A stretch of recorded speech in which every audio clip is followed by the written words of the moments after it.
come and visit. The location, the times are on there, so we welcome you. I'm in the one that meets Monday evenings, Monday Mumblers, not far from here on Standiford Gap Road, and also our keynote speaker, Ms. Varner over here, she is also a member of Monday Mumblers. We meet at Woodland Park Baptist Church, and that's selfish promotion of our club, but we have a lot of clubs, as I say, 8 that are open in this area, so you don't have to say, ooh, bug. Go by to Toastmasters, and we would love to see you come and visit with us. Well, this is your final session, so let's begin by our pledge to the flag. Please stand. I pledge allegiance to the flag of the United States of America and to the republic for which it stands, one nation, under God, indivisible, with liberty and justice for all. At this time, let's start our Toastmaster meeting, and I would like to introduce our Toastmaster for this session, Nathaniel Barton. Please welcome Nathaniel.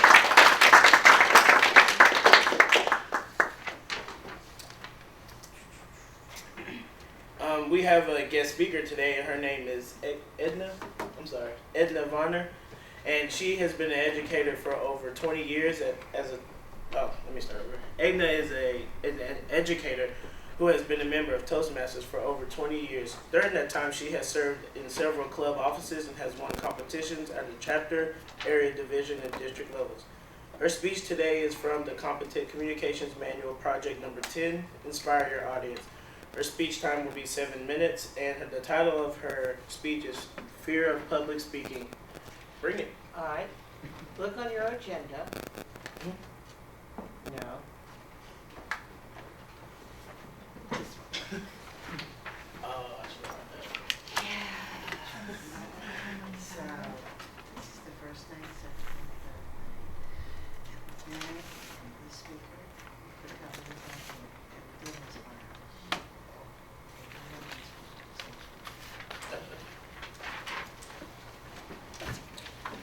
Today our grammarian will be Sarah Price, our timer will be Hank Sanders, and our general evaluator will be Amy Lynn. Today, Toastmasters. Yeah, we had to change a few of them. Oh, okay. So just call on them and they will answer. Our first speaker will be Jackson Clark. No. Just get the grammarian and then to tell you what they're going to do. Oh, tell them to come up here. Or Just to stand. oh, I'm sorry. Can the grammarian stand, please? Miss Sarah Price, can you explain what you're going to do today, please? I will just be counting the ums and ahs and likes and so's and pointing out positive word usage and any other incorrect grammar. Thank you. Our timer is Hank Sanders. Let's see. There you go. What I said is John. Right. You can. I'm just going to tell you that each speaker, aside from the guest speaker, will have 5 minutes? 2 to 4 minutes. 2 to 4 minutes. So I'm just reading this. We'll have 2 to 4 minutes. Was it green is 2 minutes? Yellow is 3 minutes. And was it? Red is 4. Red is 4? Okay. And 30 seconds to wrap up. And you have 30 seconds to wrap up after the red goes up. Thank you. Our general evaluator is Amy Lynn. We changed to this man here. I'm not anyone.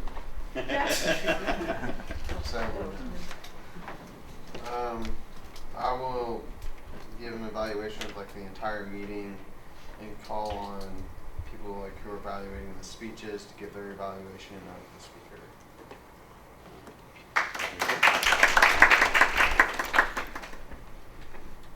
Now we will begin our prepared speeches, and I would like to request that the timing rules be written. We do have one guest, Kim Santan, Program Quality Director. Oh, welcome her to the as a guest. Oh, it just went straight to the thing. I'm sorry. Ms. Kim Santan. That's me. Said, oh. I'm another guest.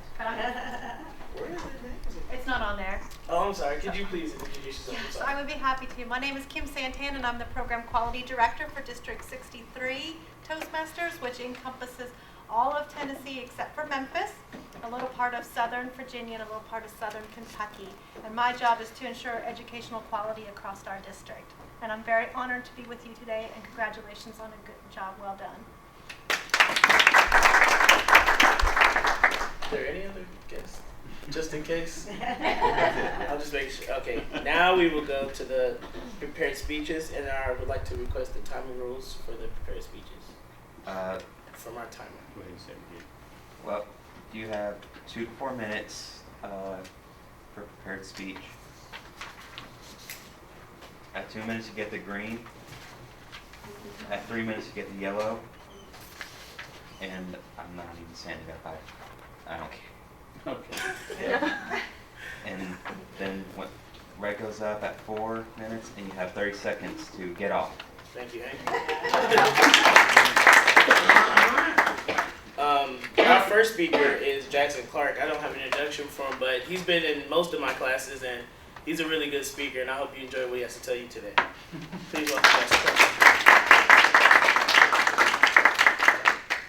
All right, first of all, I want to thank Toastmasters for allowing all of our classes to have the opportunity to be able to learn public speaking and, working on it and everything. And I definitely want to thank Stacy for asking me to speak in front of you guys.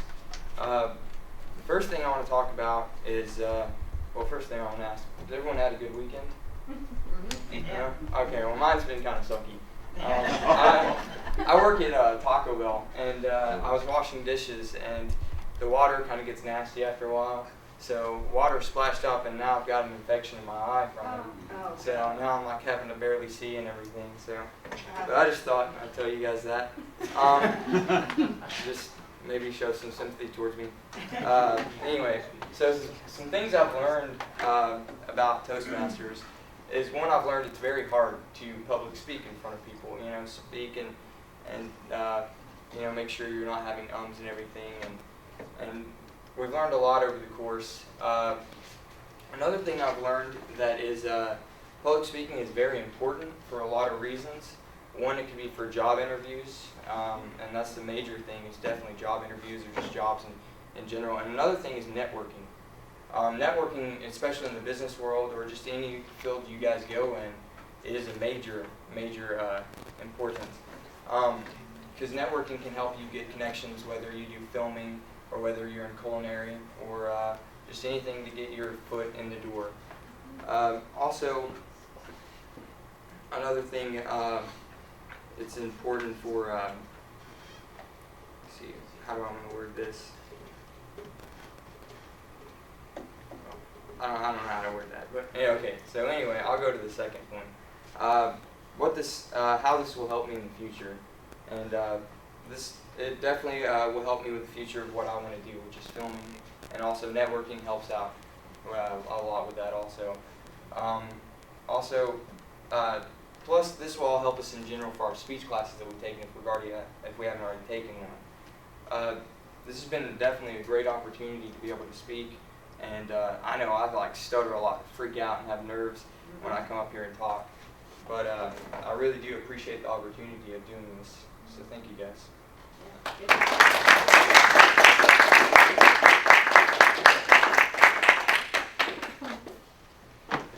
We would like to go straight to the keynote speaker, which is Edna Vonner.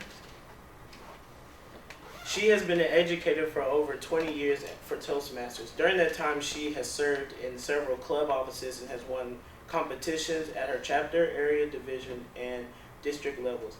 Her speech today will be from the Competent Communications Manual, project number 10, Inspire Your Audience. And her speech time will be 7 minutes, and the title of her topic is Fear of Public Speaking. Please welcome her.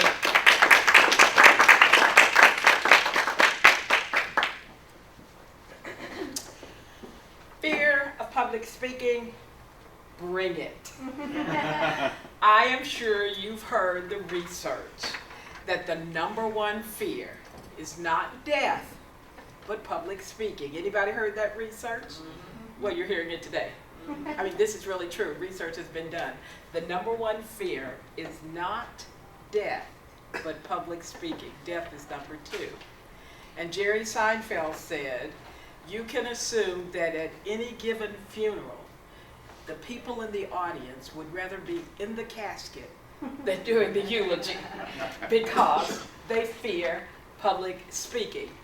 Now, in 2012, Psychology Today did a study just to figure out why people are so afraid of public speaking. And it's really, the reason is primeval. During the time of cavemen, people liked to stay in groups so that they could protect themselves from predators. And so if you did something really poorly, like you did a bad job of hunting, or you were a bad public cave speaker, you would be ostracized from the group, and then you would, the chances of your getting killed by a predator would increase, and so you would realize your second fear, which is death. And so first fear, public speaking or rejection, and then next, death. Now, Denzel Washington, you know him, hunky movie star, was asked to speak at the graduation, at the commencement of Penn in 2011, probably because he's a fabulous movie star and his son was graduating from Penn. But he said he was terrified. Oscar winner Denzel Washington, terrified of giving a speech. And he said what terrified him was the whole idea of failing, because people don't like to fail. And so he decided to title his speech, Fail Forward. And he encouraged the people in the audience to embrace failure, not be afraid of making mistakes. He said to the students, remember Thomas Edison? What you probably don't remember is that he had 1,000 experiments and failed 1,000 times. But the only experiment we remember is 1001, because that's when he invented the light bulb. So don't be afraid of your failures. People won't remember them. They will remember your successes. When he looked out at the audience, he said, a lot of you are very talented, and that certainly will help toward your success. But the other thing that will help is having the guts to fail. And I'm not kidding, this is my message. I'm not Denzel, but this is my message to you too. If you Google their hiring practices, what you'll learn is that they've changed their practices in recent years. They used to look for the graduates with the highest IQs, the ones who made straight A's. But now they actually shy away from them, because they say people who have always been successful don't know how to deal with failure. And we all deal with failure at one point or another. So Google's new practice, they say this in their interviews, they're looking for the person who can talk about a failure and talk about how he has or she has overcome that failure. They're also looking for people who can advocate for themselves, but when they hear an idea that is better than their idea, they recognize it and can go with it. And they said the straight A's, the super smarts, they think that genius is everything. So even employers are looking for people who are not afraid to fail. Now, in public speaking, you don't want to get up here and fail. You don't want to be rejected. You don't want people talking about your speech forever. So here are some things I've done that helped me get over the fear of public speaking. And I can tell you, I am good at this now, whether the audience includes 5 or 5,000. And here's what works. Any of you ever read those Marcus Buckingham books about strength finders, or you ever heard of them? Well, there's a series of books on finding your strengths. That's one of. A series of books on finding your strengths, and you take a little test and it tells you what your strengths are. Well, here's a secret. It's absolutely free. You don't have to take the test. A strength is something you just love to do. It's something that people have told you you're good at. Or it's something you do and you get that feeling like, oh yeah, I'm really good at this. So I have several strengths, and one of them is telling stories. So while you want to practice to get better with speaking, you don't spend a lot of time practicing your weaknesses. This is what Buckingham says. This is what his research says.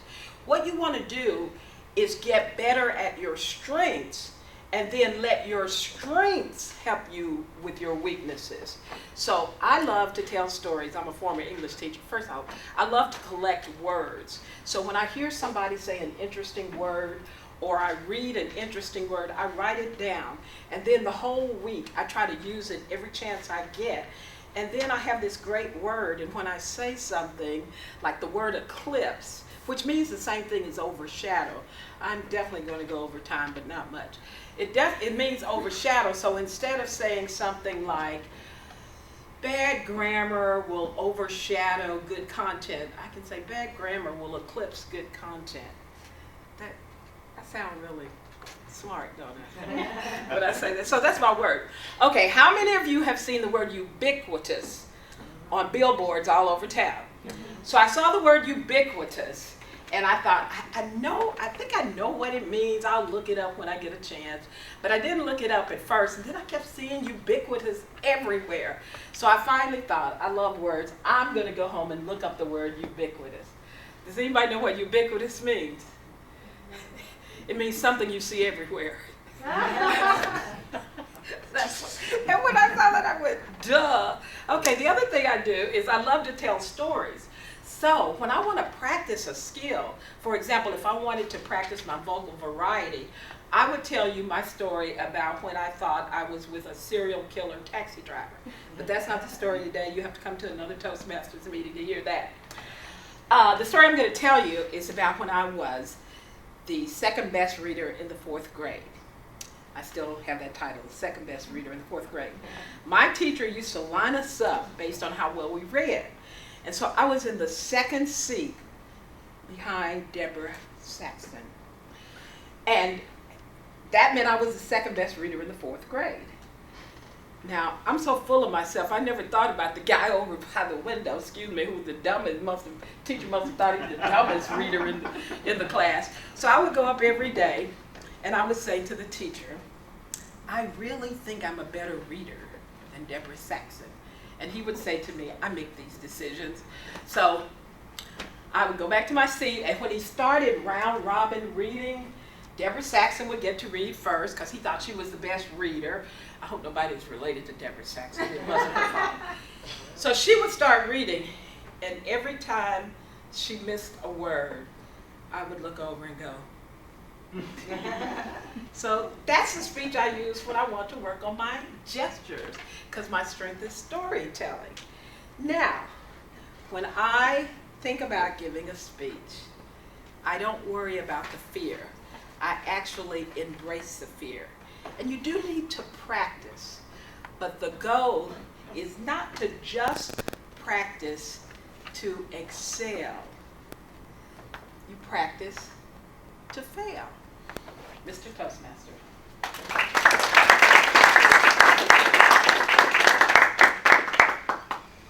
Man, I wanted to hear a couple more stories, to be honest. I would like to introduce our evaluator for Mr. Clark, and his name is Travis Wright. Are you ready? About as ready as can be. All right, please welcome him to the stage.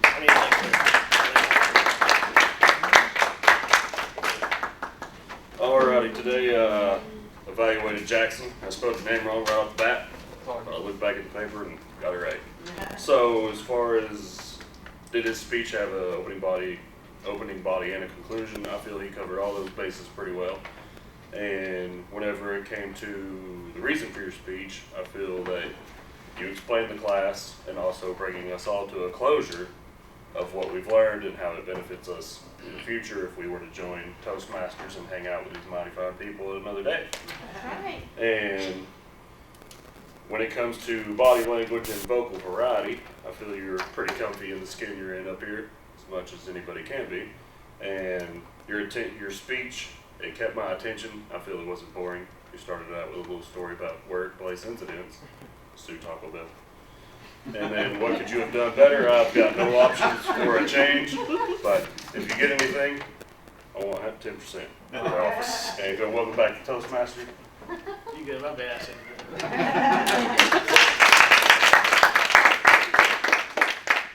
I really do agree. You should see something else. Yeah, workman's comp. May I have the grammarian report for the evaluation and the speaker, please?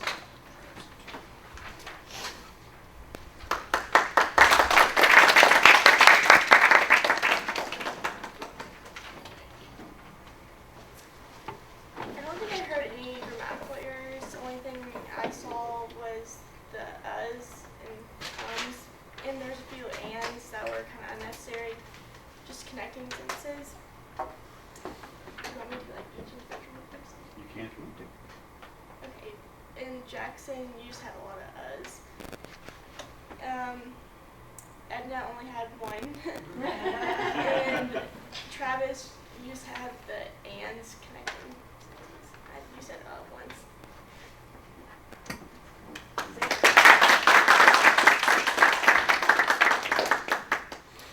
Like an overall review of today, I think today was pretty good. You know, speeches were good, evaluation was good. Our guest speaker was great, and I did realize that sometimes when you don't expect to do something I walk in, he's like, here, you're an evaluator. I was like, oh, okay. Then I sit down, she's like, oh, I'm sorry, you're the Toastmaster. I was like, okay. Then I get up here and then I didn't know some things. I'm not blaming y'all for not writing down anything. It's just sometimes it's even though you're not ready, you gotta somehow adjust to what you're doing. And that's one thing I would like to leave you guys with. And I also feel like everybody in the room, we all started here. And some of us ended up here, and then some of us ended up way over there. But the good thing is that we all moved from the beginning where we were. So I would like to give everybody, good kudos on that. And thanks to our teachers, our Toastmasters that's been with her every Monday and everything. And also our guest speakers, our international guest speakers, all the stuff that we have for both classes. And hope you all do good in your next year. Thank you guys. Also, I'd like to welcome Ms. Gail back up to the stage.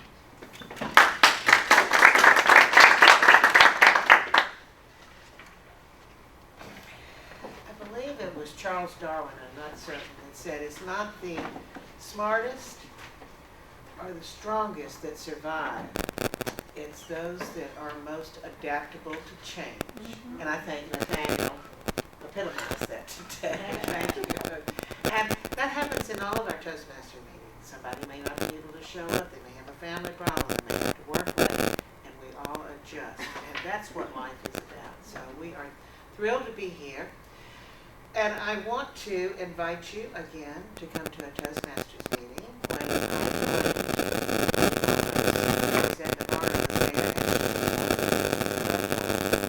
have a lot to learn from this lady. So thank you, Edna, especially for coming and getting up here. So now I turn it over to Jean Coy because I have no idea what comes next. But I'm sure you Miss guys. Gail. Yes. I'd like to invite the teachers, the dignitaries. Stacy, come on up here. Stacy and Kim, you two dignitaries, come up here. Oh. And the teachers, and what pass these out. You But you're a coordinator. name them and how do you do that? Why don't you just call them up and I was supposed to reach. so when you get your certificate, you need to shake all their hands. We want to shake your hands.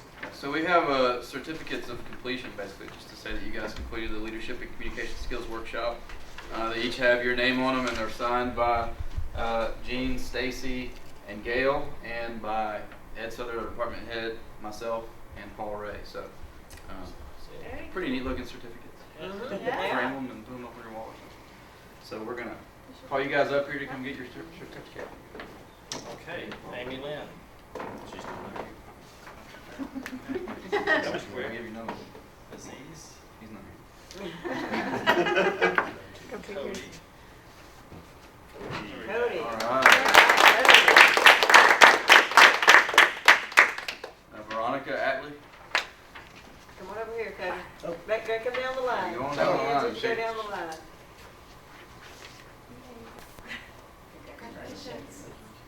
Congratulations.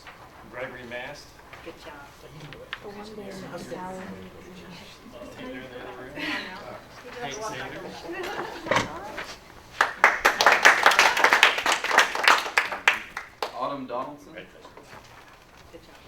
Congratulations. Congratulations. Jacob Williams.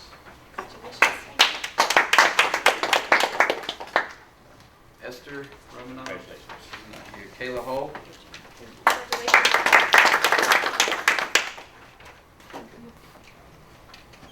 Congratulations. Lindsay. Huge. Jackson Clark. Congratulations. Travis Rice. You should do the speech. Very good. Maya Lee. Congratulations. Good job. Who's not here. Nathaniel Carter. And I know that Natalie's not here, so. Yeah, there you go. Congratulations. He's gotta go both ways. That's right. You're done. Clinton's not here. Sarah Price.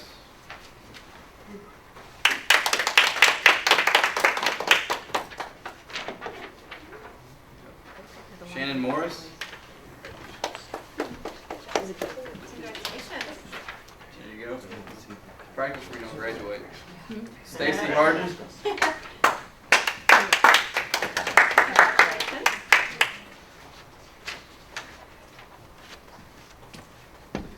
Travis Lee. Congratulations.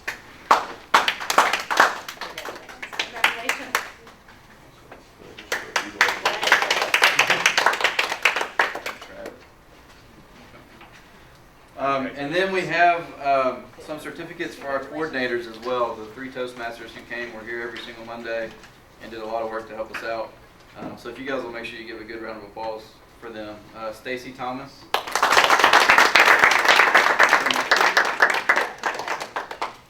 Miss Gail Mingledorf.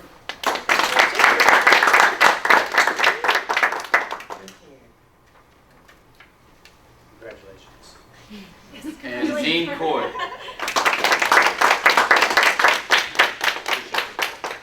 Good job, Dean. All right. Is that everything? Everything except your announcement for the food. Yeah. All right. So we, as part of this kind of ceremony here, we got you guys some pizza. So if y'all want a piece of pizza, or 3 or 4, a lot of pizza, just eat all the pizza, please. There's regular cheese and there's pepperoni. There's some plates up here, some napkins. So come on, get some pizza. We have 6 of them. So you have to take some, even if you don't eat it. And thank you guys.